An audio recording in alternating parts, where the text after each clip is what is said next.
I have already decided that this problem on the test this semester is going to be worth extra credit. I just could not leave the semester or leave this unit on chemistry without doing this sort of very common important problem. In this case, actually, we are going from moles of silver to mass. And the way we are going to go from moles to mass is use the molar mass of the element. And to know what the molar mass is, all we have to do is have a periodic table. Okay, so this is how it goes. Molar mass, and sometimes in my answer keys I will actually look at the periodic table and write down mm for molar mass of Ag is the element silver. The decimal is the decimal number, 107.87, and units are grams per mole. I'm going to go ahead and take this 107.87 grams per mole and I'm going to unpack it. That's to say 107.87 grams of silver, Ag, per 1 mole of Ag. It's like a physical property. It's like just how silver is, and each element is different. The molar, this is the molar mass, kind of as a ratio. So now let's go ahead and work the problem. I think it really, working problems in chemistry work pretty good if you just take the number that, your number, the only number we have here, and put it over in 1. So 7.9 moles over 1. Now, here's the deal. Do you see where if I go ahead and take this and insert it there, the molar mass of silver, 107.87 grams Ag over 1 mole of Ag, silver. If I do that, do you see units of moles cancel? We're left with units of grams. We have totally just knocked out this problem. Just focusing on the units, I know that we successfully did it. So let's see, how to round it. It looks like we have 2 digits up here and we have a whopping 5 digits here. So we have to be conservative and go with 2. So rounding to 2 digits, what I got is 850 grams of silver. Okay. So now I am going to turn you loose as a video question on this. And again, remember these are going to be extra credit on your test.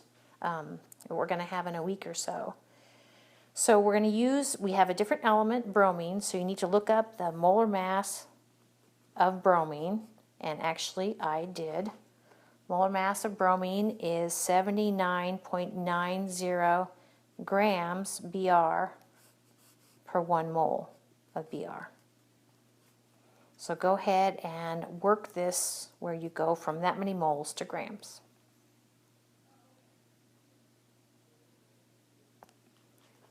So one more problem, or type of problem, kind of dealing again with molar mass.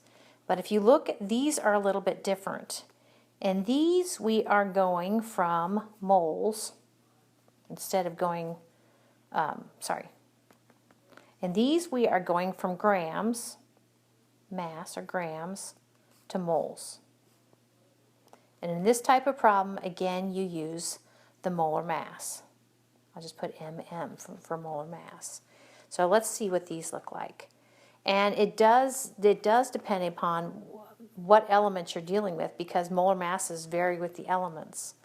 So you can see I'm dealing with the element helium. If I look up helium, the decimal number for helium is 4.003.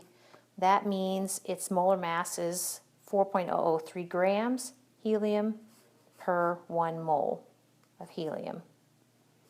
Okay, so that's kind of, that's my set aside. Now my real problem is over here. So again, where do I start? Well, I put that 5.6 grams helium over 1. And I go get a cup of coffee. Okay, I told you we use the molar mass, and we do use the molar mass. But do you see where I want units of grams to cancel and I want to be left with moles?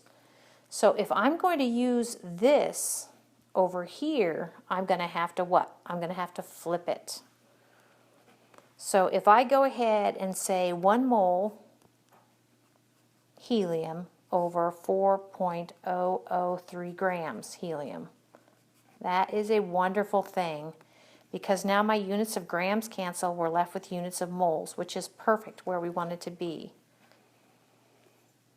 So I bet you by this that I have 2 digits up here and I have 4 digits down here.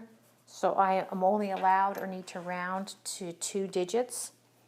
And when I did this earlier, I got 1.4 moles helium. That makes sense? Okay.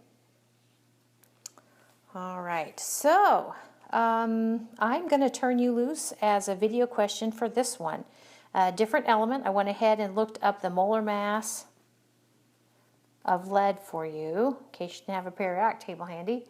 Molar mass of lead is a whopping 207.2 grams of lead, per 1 mole of lead. Okay, so go ahead and work this problem. If I were to put a pattern for you up here, I probably would put in this sort of problem, where we're going from mass to moles, you are going to end up ultimately dividing by the molar mass. But I prefer to kind of write it out, what we call a factor label method.